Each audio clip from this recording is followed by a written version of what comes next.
Rồi, xin chào các bạn. Thì hôm nay chúng ta sẽ tiếp tục tìm hiểu về AWS Networking phần kế tiếp ha. Ok, bây giờ mình sẽ vô cái networking gọi là VPC peering ha. Đó, nghĩa là mình có hai cái VPC, mình muốn nó kết nối với nhau. Thì mình sẽ sử dụng cái dịch vụ VPC peering ha. Đây là mô hình. Bây giờ mình có hai cái VPC, một cái A và một cái B. Một cái A thì mình sẽ chạy dịch vụ web server, một cái B thì mình sử dụng dịch vụ database. Giờ mình muốn kết nối giữa cái web server, cái front end với cái back end đó, thì mình sẽ do nó hai cái VPC khác nhau thì mình muốn nó kết nối với nhau thì mình phải cần một cái dịch vụ VPC peering ha. Các bạn tưởng tượng là giống như cái mạng trong team mình đó. Thì thay vì mình gọi là VPC thì ví dụ trong đây có cái phòng ban kế toán, còn đây phòng ban nhân sự, thuộc hai cái VLAN khác nhau, đúng không? Giờ muốn mà hai cái phòng ban này nó thông nhau thì trên cái con firewall mình phải allow cái VLAN của bên nhân sự được thông qua cái phòng ban của kế toán, ví dụ vậy ha. Đó thì đại khái cái VPC peering nó cũng hoạt động na ná vậy ha, chẳng qua là nó tạo một cái rule để cho phép hai cái VPC nó thông nội bộ với nhau trong nội bộ của AWS toàn cầu. Nó ở quy mô lớn hơn thôi. Đó thì giữa hai cái VPC này nó sẽ thông nhau. Đó thì cái traffic nó sẽ đi ở trong cái nội bộ của AWS, nó không có ra internet, thành ra là những cái lớp mạng của bên VPC-A, VPC-B mình để ở trong private thì nó cũng không bị ảnh hưởng ha. Đó. Rồi mình lưu ý điều đó ha. Đó, ở đây mình có nói là nó sẽ không phụ thuộc vô cái public subnet hay là internet gateway. Thành ra là các VPC nó nằm ở subnet private thì ok ha. Rồi bây giờ mình sẽ làm một cái bài lab để mình thấy được là hai VPC nó thông nhau như thế nào ha.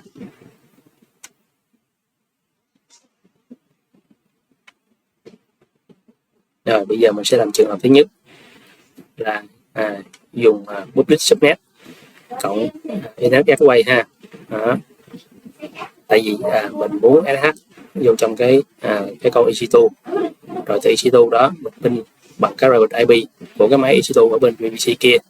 Nếu mà nó pin thành công nghĩa là mình sẽ thấy là nó đã liên kết với nhau giữa hai VPC. Rồi bây giờ mình sẽ tạo hai cái VPC A và B ha. Rồi VPC A mình sẽ dùng cái subnet là 10.1.0.0/16 ha. Và sẽ có một public subnet, một root table, một internet gateway, một key pair, một EC2 gắn vô ha, gắn vô public subnet và enable IP. Rồi VPC-B cũng tương tự vậy ha. Rồi cái yêu cầu quan trọng nhất là VPC A và B có cái dải CIDR này nó không có chồng với nhau. Đó là hai cái dải đây nè. Đó, nó không chồng với nhau. Ở đây mình thấy là stream 16 là 10.1, ở khúc sau là .x.x 10.2.x.x, nghĩa là hai cái này nó nằm ở hai lớp khác nhau toàn ha. Đó, ví dụ như thằng VPA này mà stream 8 10.1.0.8, mạng này là 10.2.0.0/16 thì là cái lớp mạng của VPA nó đã chứa cái lớp mạng VPC-B thì nó đang chồng lấn không được ha. Cái đây là điều lưu ý bắt buộc. Hai VPC muốn chia với nhau thì nó phải khác cái lớp CIDR này ha. Rồi ok, bây giờ mình sẽ tiến hành mình tạo. Rồi để thuận tiện cho những cái bài lab tiếp theo thì ở đây mình sẽ tạo một public và một private ha. Đó.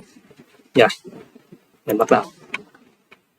Ok, mình vô vô VPC, mình sẽ chọn VPC ha.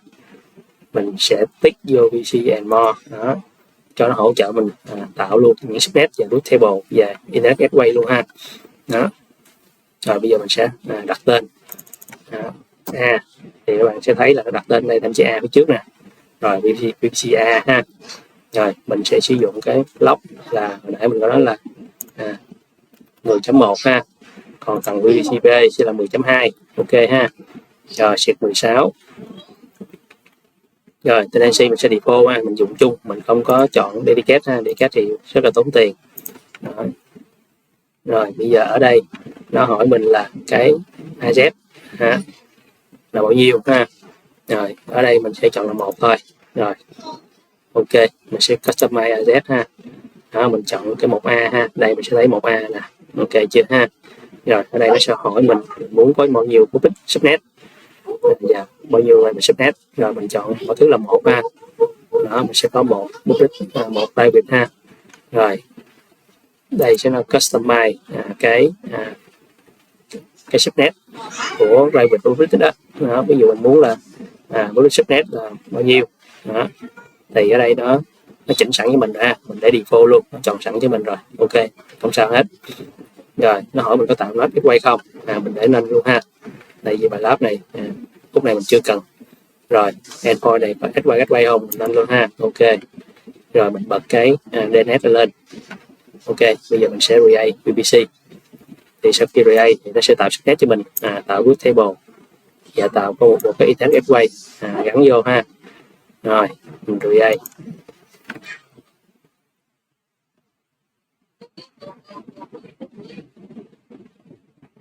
Rồi mình quay lại cái VPC của mình, refresh ha. Rồi mình đã thấy có cái A VPC, ok chưa. Subnet,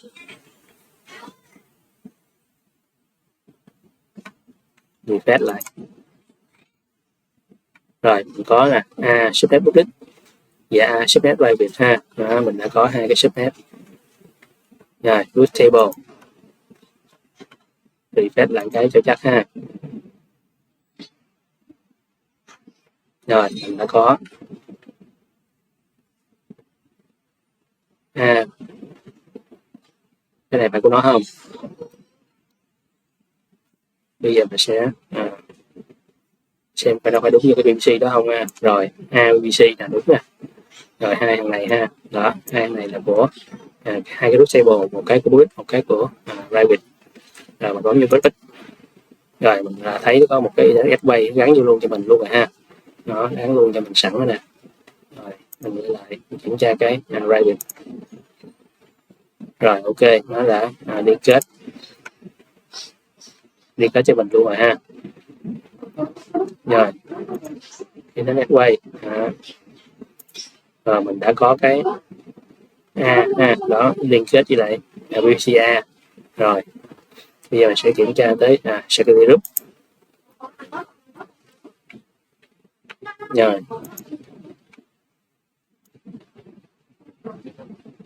Rồi bây giờ mình sẽ quay lại này, mình kiếm cái này, cái VPC này nó có cái ID, rồi mình copy ha, mình qua security group, rồi mình search đây. Vậy là cái security group này là tạo ra từ cái VPC đó ha. Vậy giờ mình sẽ sửa lại chỗ này là cho dễ nhìn ha. Rồi VPC cho biết là cái đó là của cái VPC nào. Rồi giờ mình bấm vô mình xem thử. Rồi outbound lại cho on rồi ha, inbound. Rồi ở đây mình muốn lát nữa mình đi ra mình SH vô. Bây giờ mình sẽ edit ha, mình add cái row SH. Rồi mình sẽ anywhere đi ha cho dễ ha, và lab cho dễ. Rồi save lại, ok.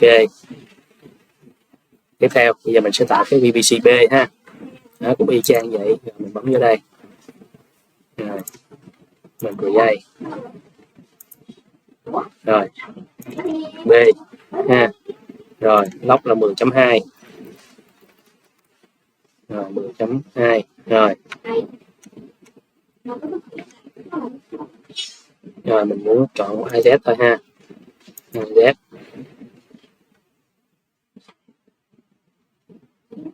Rồi ở đây mình chọn cái B đi, Rồi AZB. Ok. Rồi một subnet một private ha. Customize. Rồi để luôn hai giữ nguyên nó tự đợi mình. Ok. Nên luôn. Rồi tiếp vô hai này. Rồi mình create ha.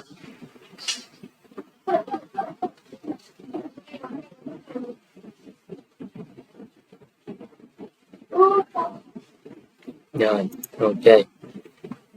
Điều khác lại B.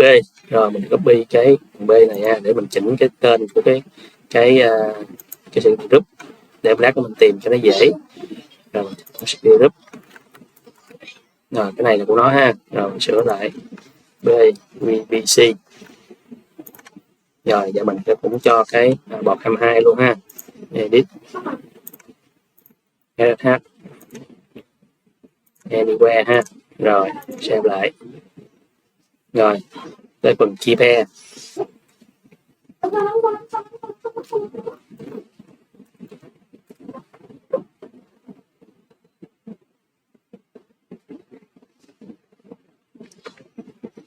Rồi mình qua máy EC2 ha. EC2.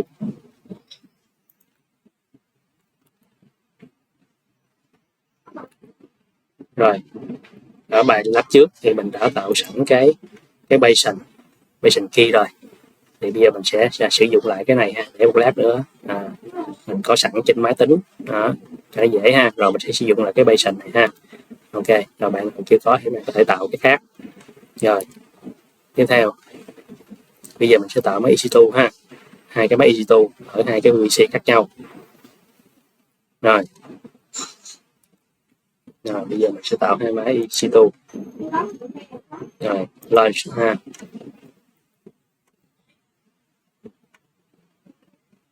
Rồi mình đặt AB đi ha, cái này ở VCA mình đặt A đi cho nó dễ. Rồi mình để phi tia luôn ha, giống vậy chi be. Rồi giống như mình chọn nó Basic, mình network edit. Rồi mình chọn PVCA. Rồi mình chọn public subnet ha, đó cho nó có internet ra public ha. Rồi enable cái IP luôn. Rồi security group mình sẽ chọn cái default ha, của nó.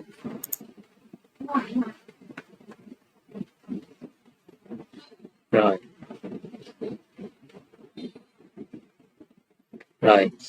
launch luôn.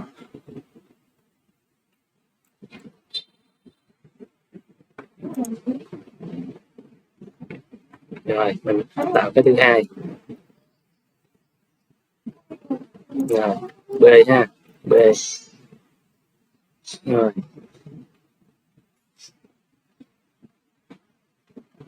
lá mình dùng chung cái keypair cho tiện ha, cho test cho nhanh. Rồi edit B. Rồi chọn public subnet ha, public. Public enable lên. Rồi select. Ok. Rồi luôn. Rồi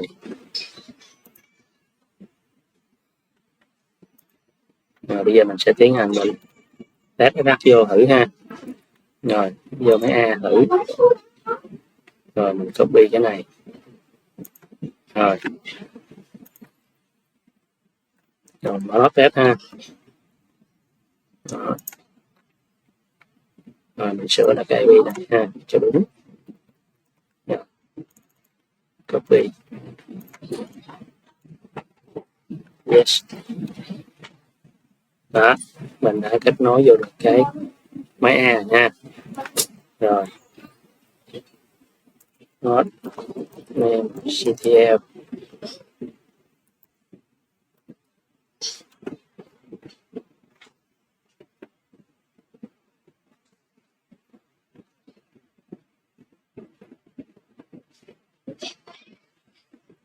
Rồi ok, bây giờ mình tiến hành mình test cái máy thứ hai ha. Copy xuống đây cái đi. Rồi máy B. Rồi copy.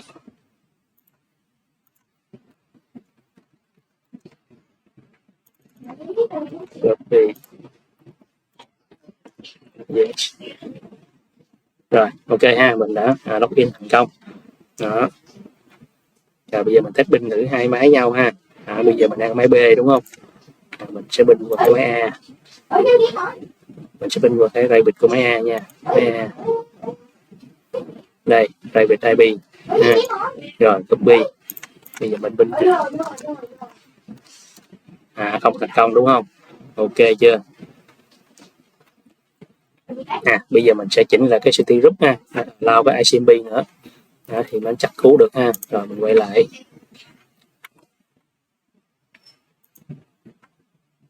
rồi mình kiếm cái security group của hai thằng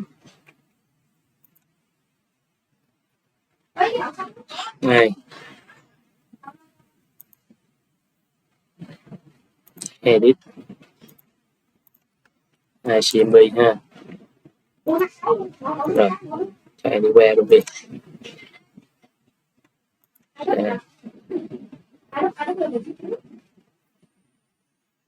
Rồi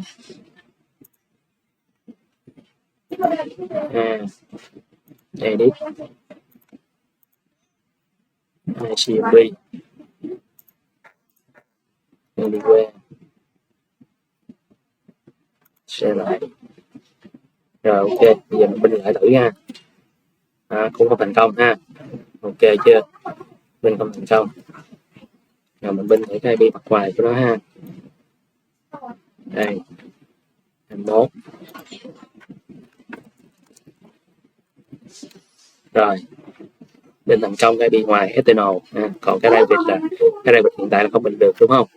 Bây giờ mình sẽ tiến hành mình pairing hai cái PVC với nhau. Rồi mình sẽ vô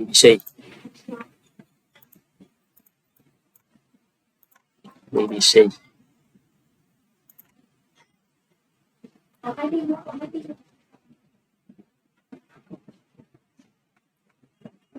rồi mình chọn pairing connection. Rồi mình create pairing ha. Đây đặt tên BAD đó.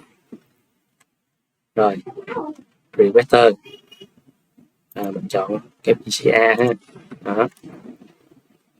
Acceptor là PCB. Rồi thì cái PCA hiện tại là đang dùng account đó. Còn acceptor đây mình chọn PCB đó. Tại vì là mình đang dùng chung một cái account thì ở đây mình chọn là account ha. Còn ví dụ cái PCB này nó nằm ở account khác thì mình phải chọn là nó là account. Rồi mình create. Rồi sau đó mình sẽ accept action ha. Đây accept request, accept đó. Rồi active rồi ha. Ok. Rồi bây giờ coi như là hai cái VPC nó đã thông nhau, nhưng mà về phần routing thì là nó chưa có, cái bản hình tuyến nó chưa có đường route, thì mình phải thêm cái đường route nó vô cho hai cái VPC nó sẽ gặp được nhau ha. Đó, bây giờ mình sẽ vô cái route table của thằng VPC-A và mình khai báo là cái destination là cái lớp mạng của thằng VPC-B.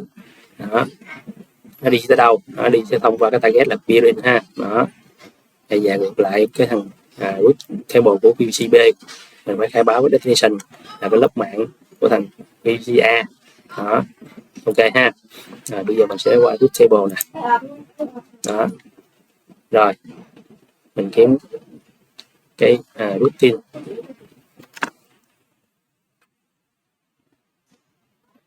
Bây giờ là do cái máy EC2 nó đang để ở public thì mình sẽ sửa cái route table ở cái public ha. Đó.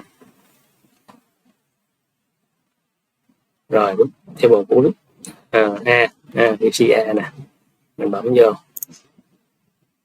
Rồi ok ha, bây giờ edit rồi add route nè. mình đang ở A thì mình phải khai báo destination của bằng B là 10.2.0.0 triệt 16. Đó, mình sẽ dùng cái peering ha, cái đường đi peering. Đó, mình sẽ chọn peering mới tạo ha. Rồi mình save lại. Rồi quay lại root table, mình chọn cái máy EC2 của thằng VPC.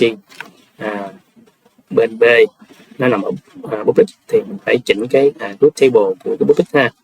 Đây B public. Đó. Edit add vô 10.1.0.0 triệt 16. Đó. Rồi cũng chọn peering luôn ha,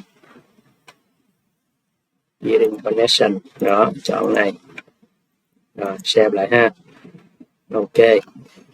Rồi tiếp theo, đó, mình để cho ICP rồi ha. Rồi bây giờ mình pin thôi. Rồi bây giờ mình pin lại nè. Đó, mình đã pin thành công ha. Đó. Đó, từ B sang A nè. Cái thằng này là B nè. Đó, mình đang pin sang thằng A là cái IP 10.1 15.75 là IP của thằng A nha. Bây giờ mình vô EC2 nè.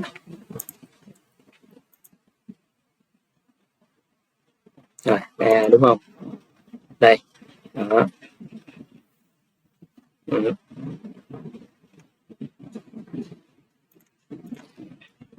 IP.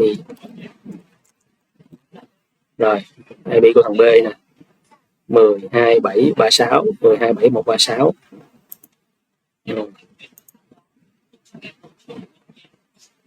Rồi B nè. Đó, đúng chưa? Đó, mình đang ở thằng B, mình bên qua thằng A. Bây giờ mình thử qua thằng A bên ngược lại thằng B ha. Rồi bây giờ mình sẽ qua thằng A. Rồi thằng A. Rồi bây giờ mình sẽ thắt vô thằng A là 21 ha. Bây giờ mình để shift. Rồi đây mình đang thắt vô thằng A ha, 21 nè. Rồi bây giờ mình sẽ bên qua thằng B đúng không? Rồi mình qua thằng B, mình coi đâu bên IP của thằng B ha. B đây, rồi bên IP giờ mình copy nè, mình bên ngược lại nè, từ A sang B nè. Đó, thành công rồi ha. Đó. Rồi đơn giản ha. Đó, gọi là VPC peering. Đó.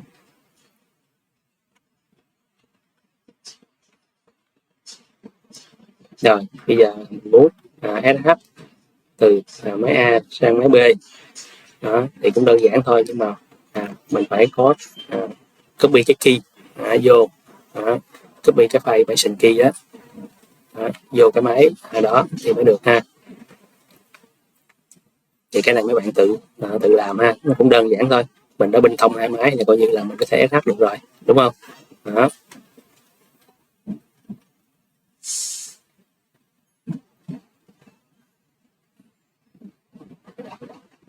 Đó, giờ mình có thể binh, mình sẽ SH thử, nhưng mà nó sẽ không có key thì nó sẽ báo ha. Đó. Đó, bây giờ mình binh. Rồi bây giờ SH thử ha. SH.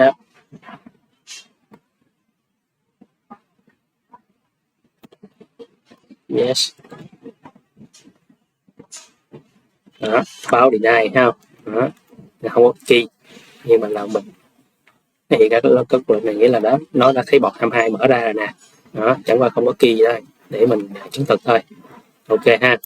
Rồi bây giờ trường hợp 2 là dùng private subnet.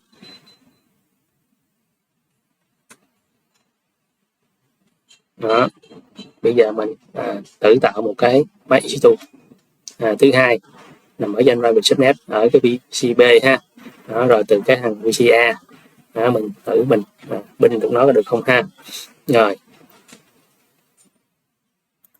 bây giờ mình tạo thêm một cái ảo nữa ở đây được ha, của thằng B luôn. Rồi lên. Rồi bây giờ mình đặt đây B private ha, private. Rồi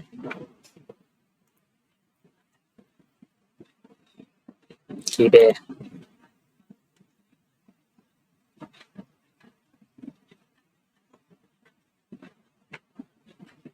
chọn license luôn ha. Rồi này chọn VCP B nè,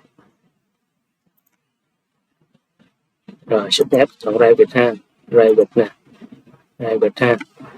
Rồi đó là private không có thì không có enable cái bấm tay bi được ha. Rồi security group, rồi mình chọn cái của nó luôn ha. Rồi mình create luôn nè, mình lại xuống luôn nè.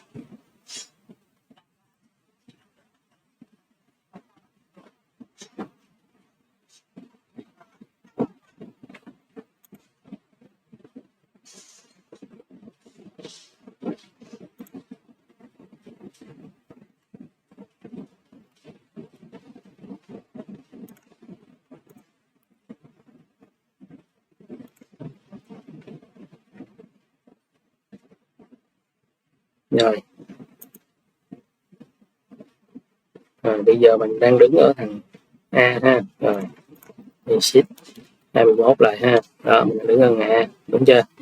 Rồi bây giờ mình thử binh qua cái thằng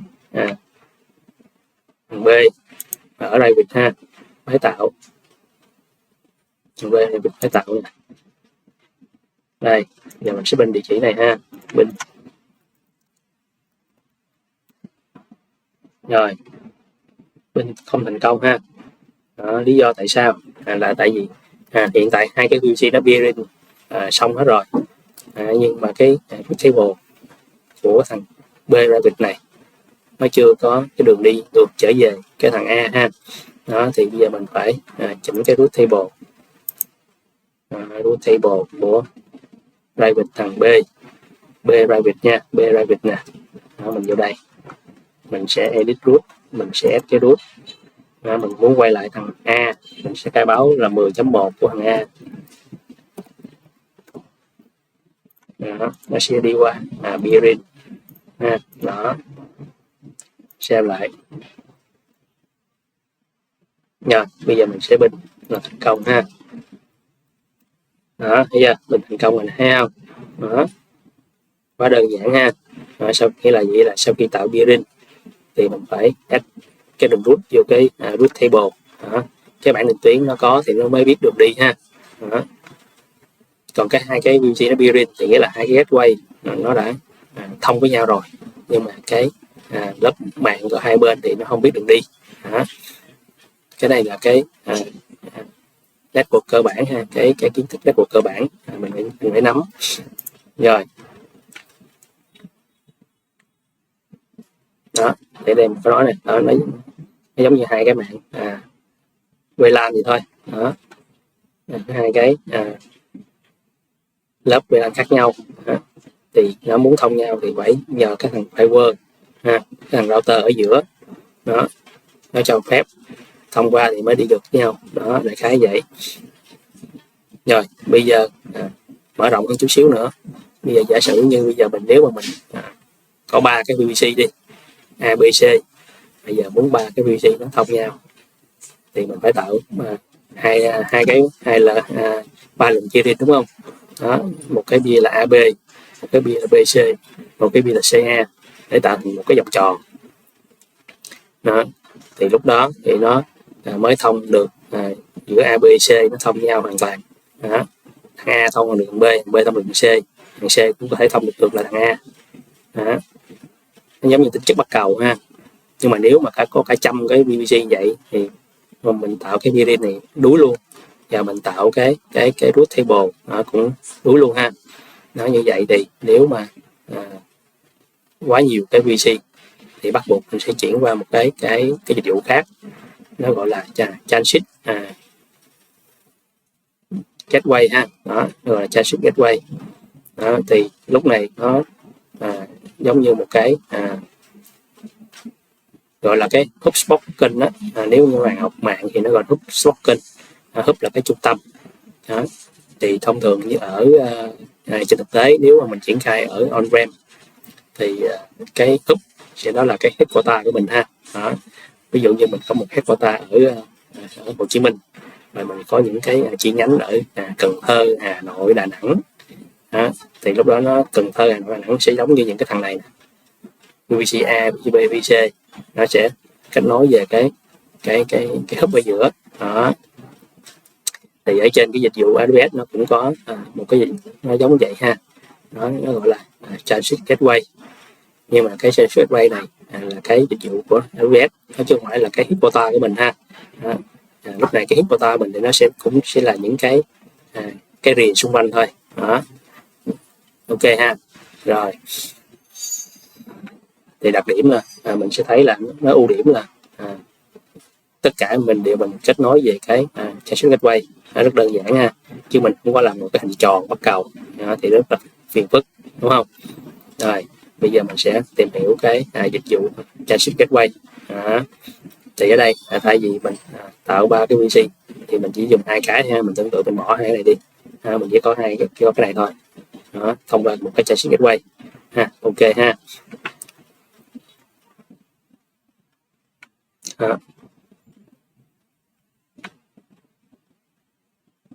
Rồi bây giờ mình sẽ xóa cái root table ha, xóa cái root table đi, xóa root table của hàng này đi ha. Mình sẽ xóa cái đường đi này nè, cái đường kia đi này đi ha, xóa, xem lại.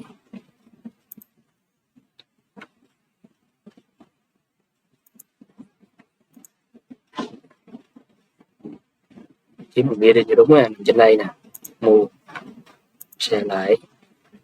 Rồi tiếp theo rồi bên trên là không có nè. Rồi B public, B public, rồi mình sẽ xóa đi ha, ghi đi nè, xóa, xem lại. Rồi mình sẽ tiến hành mình xóa cái building ha, connection. Rồi mình sẽ xóa này đi, delete.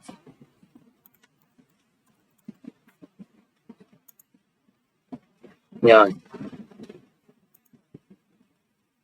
ok. Rồi tạm thời cái skill group thì mình sẽ giữ nguyên những cái rule đó ha. Đó. Rồi bây giờ mình sẽ tiến hành mình tạo cái Transit Gateway.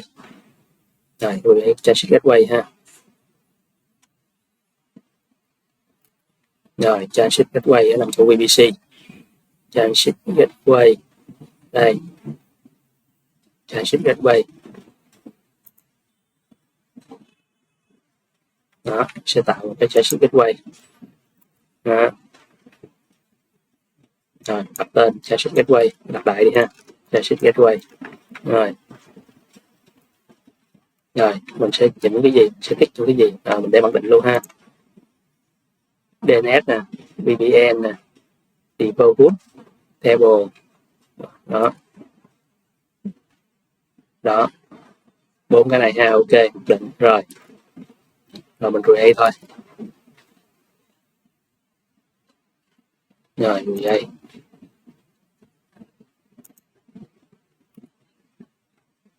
Rồi giờ mình phải đợi cái trạng thái này ở enable.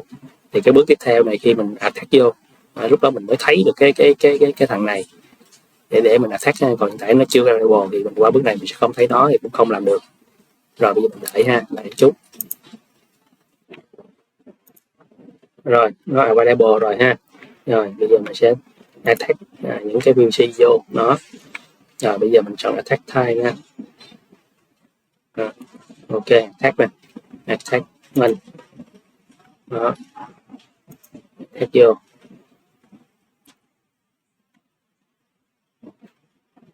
Rồi mình attack VPC-A, VPC-A đi như vậy ha. Transit Gateway mình chọn cái mình mới tạo. Nếu nãy mình chơi available thì chỗ này mình sẽ không thấy ha. Đó, mình bắt buộc để mà đợi. Rồi set time đó là mình đang chọn là cái VPC thì mình chọn VPC đó.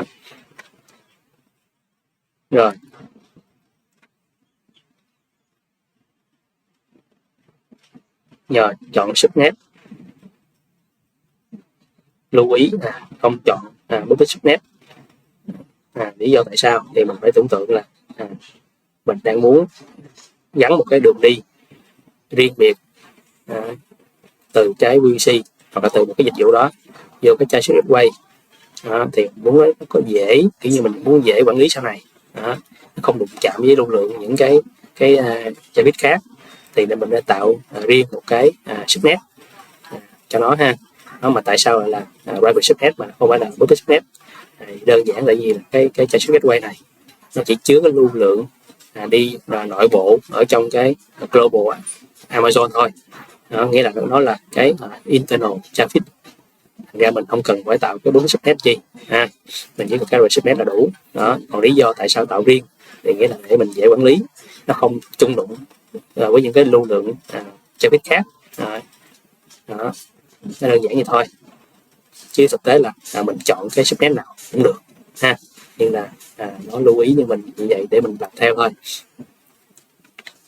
Rồi ở đây thì mình có thể chọn private, thì lúc nãy là mình có tạo ra public và private đúng không, mình sẽ chọn private ha. Còn nếu bạn không tạo private thì mình có thể chọn cái public cũng được, không sao cả. Rồi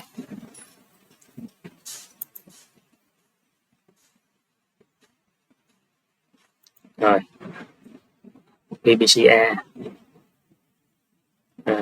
đúng ha, VPCA chọn đúng không, VPC rồi. Đó, ở đây mình chọn cái private ha, mình chọn private, ok rồi. Rồi đây rồi mình tạo cái lỗ tròn B ha, gắn B vô C B rồi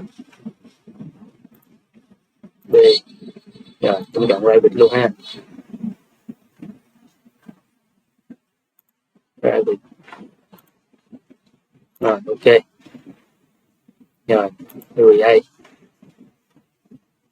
rồi, nó đang pending ha, bây giờ phải đợi nó available. Đó.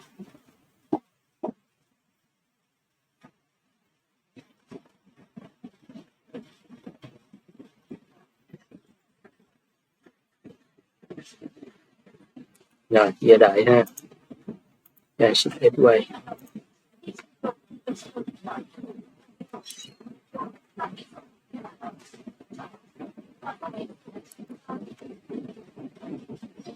shift gateway root table. Rồi nó chưa ha, mình phải đợi cái attack này lên đã mình mới thấy được ha. Rồi giờ đợi thôi, cũng 1-2 phút gì đó. Ok rồi, nó đã available rồi ha.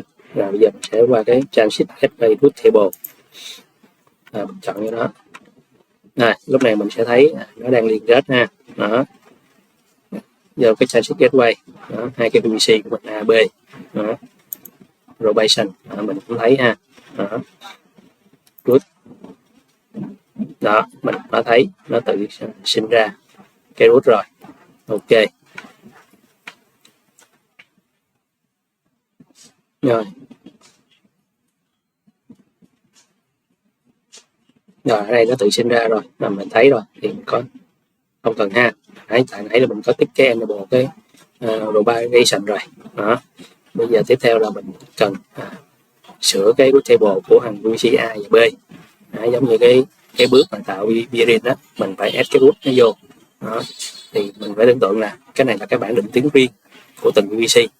Đó, cái thằng transit gateway nó không có can thiệp vô được. Đó, thì mình phải tự can thiệp vô ha. Đó, mình sẽ tạo thêm một cái destination, ví dụ muốn đi tới thằng B là 10.2.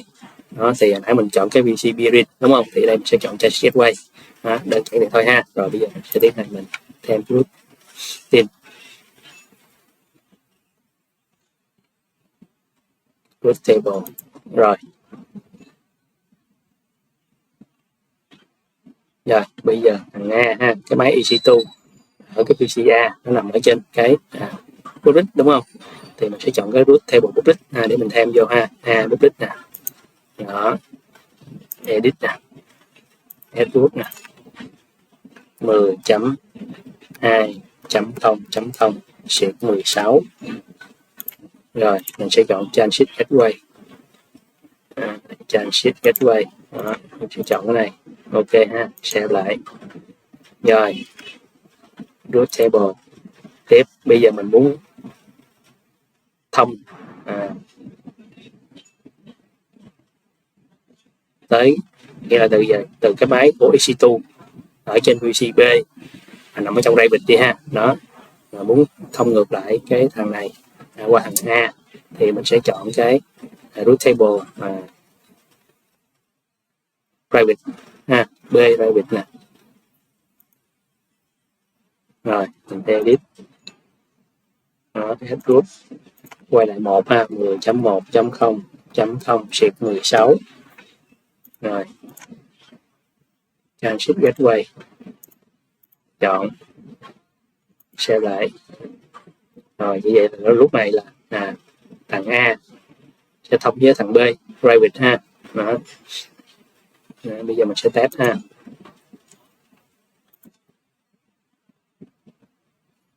Thằng A rồi 21 ha, mình sẽ thắt vô là thằng 21. Rồi mình sẽ binh qua thằng B này trước đi, thì theo bạn thành công không? Không thành công ha. Đó, tại vì mình chưa có tạo cái root table cho cái bảng danh tiếng của cái thằng B này ha, thì mình sẽ không binh thành công. Đó, mình sẽ không binh thành công ha. Tuy là mình đã gắn vô cái chassis gateway rồi. Đó, nhưng mà về cái bảng danh tiếng thì nó không hiểu, không biết được đi. Đó, bây giờ mình sẽ binh qua cái thằng B cho ở trong Revit nè. B Revit nè. Rồi copy này ha, copy rồi mình binh. Đó, thành công ha. Đó, ok ha. Đó, bây giờ mình muốn binh cái thằng này, cái thằng B này thì mình phải chỉnh cái routine table của thằng B ha. Đó, bây giờ mình muốn chỉnh nè, mình vào root table của thằng B mà nằm ở public B public đây. Đó, bây giờ mình phải thêm vô. Đó, nó quay lại thằng A đúng không, là 10, thằng A là 10.1 nè, 0.0 shift 16. Transit gateway đây. Rồi save lại. Ok, thì bây giờ mình sẽ binh được ha. 136 nè, đúng không? 136 này binh không được nè. Bây giờ mình sẽ binh 136 này nè. Đó, binh thành công rồi ha. Đó. Đó.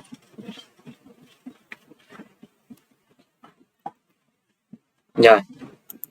Như vậy là mình đã tìm hiểu xong cái dịch vụ Transit Gateway của Amazon ha. Đó. Rồi.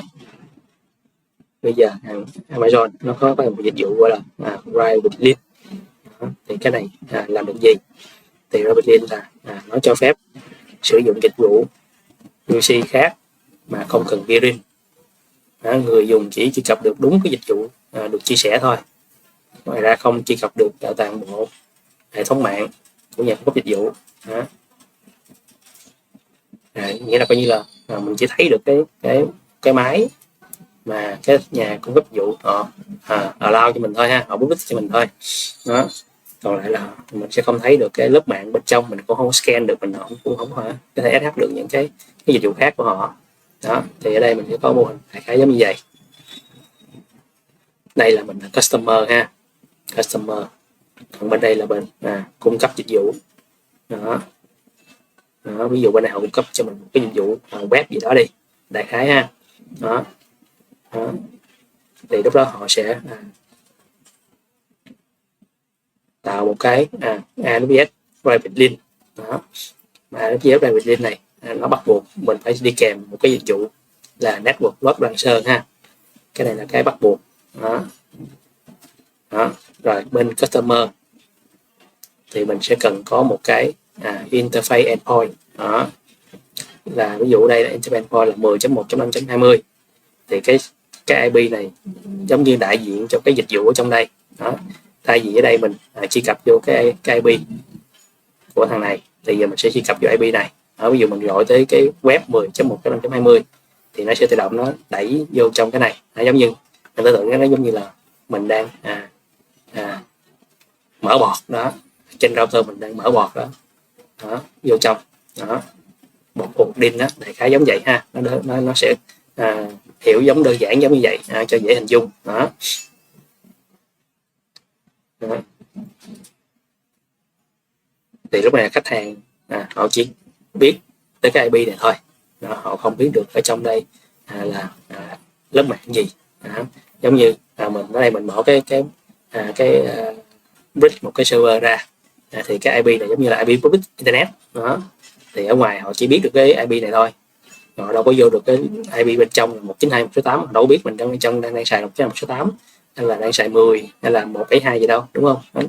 Nó sẽ đại khái cái mô hình đó, cái cách kiến trúc nó sẽ giống như vậy, giống như mình đang mở bọt từ ở trong internet đó. Đó. Rồi, nhưng mà cái bài lab này hiện tại đối với cái account mà miễn phí freelance của Amazon cấp thì họ khóa cái chức năng network load balancer ha, họ không cho mình tạo cái dịch vụ này, thành ra cái bài lab mà mình làm cái private link này là thua, mình không làm được. Đó. Đó. Đó. Mình đã mở một cái ticket cho Amazon ha, mình xin họ cho phép mình cái tài khoản mình sử dụng được cái dịch vụ này, mình đang đợi phản hồi, nhưng mà hiện tại tới bây giờ là hơn 24 tiếng rồi nhưng mà vẫn chưa thấy phản hồi. Ra khi nào mà họ cho phép thì mình sẽ làm một cái bài lab bổ sung ha. Đó. Để mình cho các bạn thấy là cái dịch vụ Private Link này mình cấu hình trên Amazon như thế nào. Còn nếu mà cao mấy bạn có được phép thì mấy bạn có thể làm theo những cái hướng dẫn này thì mình cũng sẽ làm được ha. Đó, cái network load balancer này là bắt buộc ở trong mô hình này ha, nó bắt buộc. Tại vì nó muốn đảm bảo là cái server mà nhà cấp bên trong cung cấp cho mình nó phải lúc nào cũng phải là A. Dù là có một API server hoặc là 2 API server thì vẫn bắt buộc phải có cái network load balancer để nó chia tải ra hai cái con trong đây ha. Đó. Đó, khách hàng là không nhìn thấy được cái cấu trúc bên trong nhà cung cấp, không thấy được subnet, không bin được, không root được, không scan được, không bị moderator được, không hack được, không hề biết được là bên trong của họ là gì. Đó. Thì họ chỉ mở đúng một cái dịch vụ đó ra bên ngoài cho mình sử dụng thôi, mình chỉ biết được cái interface, cái IP đó thôi. Đó. Đó.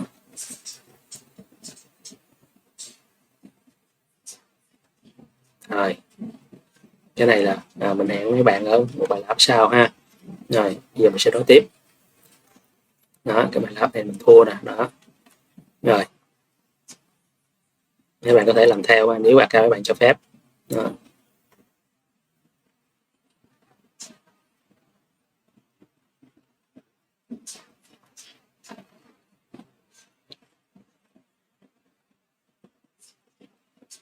Rồi. Tới với bằng multi account thì cái này liên quan tới lý thuyết thôi. Đó, là Amazon nó khuyến cáo mình không nhét tất cả vào một account ha.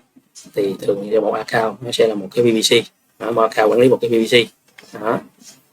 Rồi mình sẽ liên kết nó thông qua cái certificate gateway hoặc là PVC peering ha, tùy số lượng PVC bao nhiêu.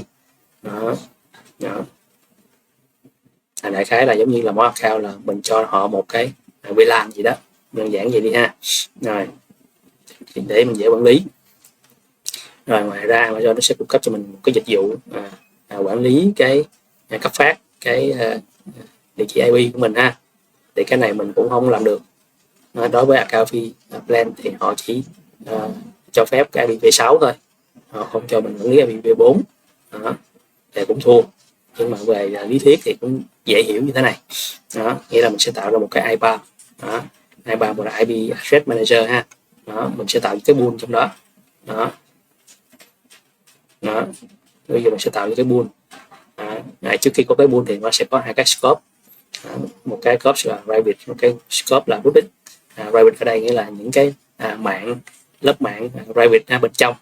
Ví dụ lớp 192.168 rồi lớp 10 hoặc là lớp từ 1.2.16 tới 1.2.31 ví dụ vậy ha.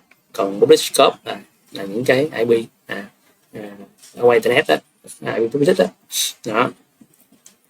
Đó, thì ví dụ trong cái private scope mình sẽ định nghĩa là những cái pool. Đó, mình sẽ tạo những cái pool ví dụ mình có những cái build 1.2.16.0 2 hay là gì đó, để mình lát nữa mình sẽ khi mình tạo cái private subnet hoặc là cái public subnet mình sẽ lấy sẵn những cái build mình vẽ sẵn ra, mình đem ra đó, cho nó dễ, nó đơn giản giống vậy ha. Thay vì là mình không biết là nhiều khi mình không nhớ khi mình tạo cái public subnet hay là subnet, mình không nhớ là cái này là mình đã sử dụng cho cái mình đã sử dụng chưa, mình đã tạo chưa đó, hay là mình có bị chồng lẫn nhau hay không đó. Thì nếu mà mình có sẵn một cái thư viện như vậy đó, thì mình chỉ cần lấy ra thôi. Ví dụ mình lấy ra rồi thì khi mình tạo cái subnet lần thứ hai đó, mình sẽ buộc ra, mình sẽ không còn lấy cái subnet đó nữa vì nó đã được sử dụng rồi. Đại khái vậy thôi ha, để mình biết là mình không bị tạo trùng đó. Khi mà mình xóa cái subnet đi thì tự động nó sẽ trả lại cái pool cho mình đó, đơn giản là như vậy ha. Đó. Rồi coi như là cái phần về Amazon, tìm hiểu về Amazon cơ bản đến đây là kết thúc ha. Đây là cái video cuối cùng của mình về Amazon đó. Sau cái video này mình sẽ chuyển qua làm cái tìm hiểu về Google ha, Google Cloud đó. Thì mình đang có cái kiến thức về Amazon rồi thì mình sẽ tìm hiểu về Google Cloud đó, coi hai bên nó tương quan như thế nào, nó khác nhau như thế nào, nó ưu điểm sao ha. Đó, đây là cái đà mình đang đi thì mình nên tìm hiểu luôn cái Google Cloud ha. Rồi bây giờ mình sẽ hẹn các bạn ở những bài lab series sau về Google Cloud. Rồi bye bye các bạn nha, chúc các bạn thành công.